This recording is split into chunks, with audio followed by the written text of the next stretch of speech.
Hello, Archons. Welcome back to another edition of Groundbreaking Discovery here on Cull the Weak. I'm Brobnar89, and I've got yet another deck for you. Let's check it out. Okay. Oh, nice. Zhao of Talonview. Zhao of Talonview. Okay. Cool. Nice little kind of bird looking Archon there. We've got Untamed, Dinos, and Logos.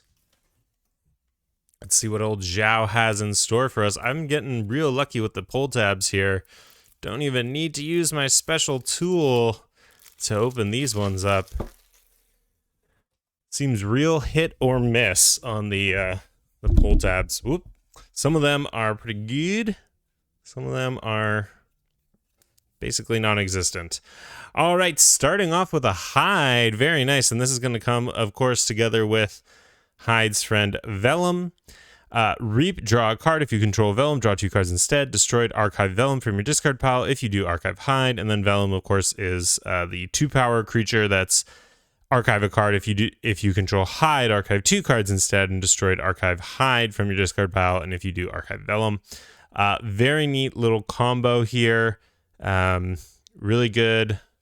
I guess they go that way. Oh yeah. Huh. I've never seen the complete picture of these two before. Yeah, they go really nicely together. Both human scientists, so really hope we have groundbreaking discovery in here. That would be awesome if these could come in ready, and then they just keep cycling back. When they get destroyed, they just keep coming back into your archive, and you get to play them again. That'd be pretty cool. Academy training, it becomes House Logos, and then you get to reap, draw a card. That's a neat little upgrade there. Eureka, really like this card. Of course, it's Alpha, gain 2, archive 2 random cards, and it has an Amber Pip on it, so really solid opening move. Really helps with efficiency, and just like gain 3 Amber is pretty awesome. Flea the Researcher, after a creature is played adjacent to Flea, you get to draw a card. Nice. Mind Bullets. Deal 1 damage to each creature for each card you have played this turn. You understand the secret of its power. Really neat card. Excellent little board wipe. Yeah, I really like Mind Bullets. Very fun way to clean up the board. And a neat mechanic as well. Armadrone, of course, giving you the Steel 1. With that 3 armor on there, you can use it. Hopefully, you can use it a couple of times. Seaboard, giving you that tide control there. Reap, deal 2 damage to creature. If this damage destroys that creature, raise the tide. Very nice. Infomorph, bringing 2 draw enhancements into the deck. So I like this logo, so it's looking pretty fast. Archiving and drawing is always great. P.I. Sweven, if the tide is high, draw 3 cards. Very nice. Static Charge, very fun card to play on your shoulder id. Do not play it on your opponent's shoulder id. That will end badly for you. At the start of your turn, deal 2 damage to each of this creature's neighbors. So, really good way to deal with pesky threats on your opponent's side. Talmage Steelheart, +1 power counter for each card you have played this turn, including this one, when you play it. So it can come in pretty big, especially in a deck like this with lots of archiving and drawing. So, yeah, looks like a pretty neat, efficient Logos. Yeah, definitely lots of drawing in here. Decent bit of archiving as well. A little bit of Amber control. Looks fun. I like fast Logos decks. So, moving on to the dinosaurs. ISS and Dominus exhaust up to 5 friendly Siren creatures. For each creature exhausted this way, deal 1 damage to each enemy creature. It can be a board wipe, I guess. It's a little bit like, is it worth exhausting all your creatures to damage your opponent? I mean, it's situational, it's slow, but it could be right sometimes, I guess. The first scroll. After a player forges a key, each creature they control captures one from its own side. We did a card talk on this one. Very interesting card. Yeah, I mean, hopefully you want to have like a key cheat with this so you can be very specific and make sure you forge with exactly the right amount of amber so that you don't capture any of your own amber. It definitely discourages bursting. So if your opponent is bringing a bursty deck, you're happy to have the first scroll. Fiscus Felix. Fiscus Felix? I don't know. 5 power play fight. If the tide is high, you may exalt a creature. So we'll hope to have some creatures that like to have amber on them to make that viable. Pterodactyl. Pterodactyl enters play stunned. Pterodactyl only deals 4 damage with fighting, and of course you deal 4 damage to each of Pterodactyl's neighbors. Nice way to mop up the board. Definitely a lot better than the the artifact, the Indominus. Okay, interesting. Second Pterodactyl, okay. Our Ultrist Rostrum, move 1 amber from a creature to another creature. Okay, that can be useful. Hopefully we have some creatures that take advantage of that. Carpe Venum, exalt 2 enemy creatures. Okay, lots of ways to put amber on your opponent. Choose 1, exalt ready, and use a friendly creature, or move 1 amber from a creature to another creature. So this is very nice with the Rostrum. So you can exalt ready and use one of your creatures and then move that amber onto another creature. So that's pretty neat. Medicus Lacus. Okay, this is pretty cool. While the tide is high, you may spend amber on friendly creatures as if it were in your pool. Now, hopefully we'll see a key cheat in here because that would go really nicely with the first scroll. You're kind of like fine if you put amber onto your own creatures and you have a key cheat. Yeah, and like together with the Felix or Fiscus, yeah, Felix, that could, you know, if you can exalt your creature to get more amber onto your side of the board and then key cheat with it, that could be pretty neat. Spoils of Battle. Well, that goes really nicely with Lacus. Capturing your opponent's amber onto your side and then being able to key cheat with it, that could be really big. Or forge with it, excuse me. A second Spoils of Battle. Wow, nice. Undagnathus, this one coming with a draw pip, a draw pip on it. While the tide is low, Undagnathus deals no damage while fighting. This is a fine place to put your amber. It's going to be hard for your opponent to get it back. And yeah, like lots of big creatures in here. Those 2 pterodactyls are giant. Okay, we've got a second ship. Moving on to our Untamed, we have the Mysticeti. This is a ship with the action exhaust 1 or more friendly Untamed creatures. If you do, give Mysticeti 3+1 power counters for each creature exhausted this way and move it anywhere in your battle line as a creature with 0 power and taunt. Okay. So it seems very situational. Not sure how it'll play out. World Tree. Return a creature from your discard pile to the top of your deck. That can be pretty neat, setting up your next turn. Instrument of Silence. This creature gains skirmish and fight gain 1. That's fun.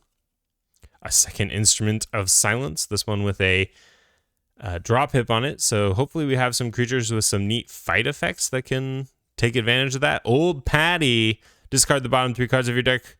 The bottom card of your deck or the bottom 3 cards if the tide is high. Play each creature discarded this way 1 at a time. That's a very fun effect.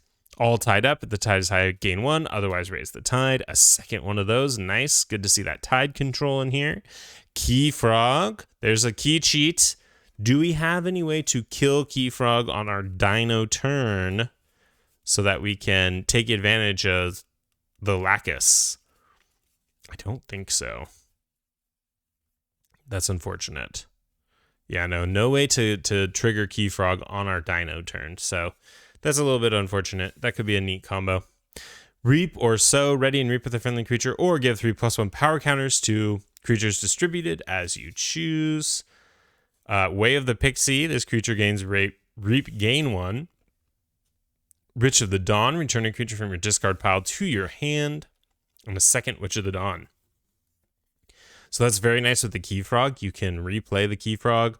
It looks like we have no way to destroy Key Frog on our turn either. So that's a little bit unfortunate. But, you know, some neat possibilities in this deck. Definitely going to be able to go fast with your Logos, and then hopefully set up some big plays with your dinos and your Untamed. Get that key cheat off. Interesting. Let's start with a creature count. 1, 2, 3, 4, 5, 6, 7, 8, 9, 10, 11, 12, 13, 14, 15, 16, 17. Okay, so pretty typical for Dark Tidings. A little bit on the high end for the set, but there are some pretty neat creatures in here that, like the 2 pterodactyls can really take care of an opponent's board, really lay down a lot of damage. Undiagnathus, going to be very hard to deal with. And some cool stuff with Witch of the Dawn, bringing back your old Patty for more efficiency, bringing back your Key Frog to get that key cheat off again. Could be pretty effective. Not a ton of untamed creatures to bring back, so maybe you end up like bringing back your Lacus to threaten on the next turn, or you bring back a Vellum or a Hide so that you can get that efficiency again. Get that efficiency going. Yeah. Decent number of ways to raise the tide in this deck as well. So you're going to be able to take advantage of those tide effects, the Undiagnathus, the PI Sweven, to help you make things happen on your side. Let's look at Amber Control. It seems like it could be a bit lacking in this deck. We see none in Untamed. We see 2 Spoils of Battle. That's pretty good.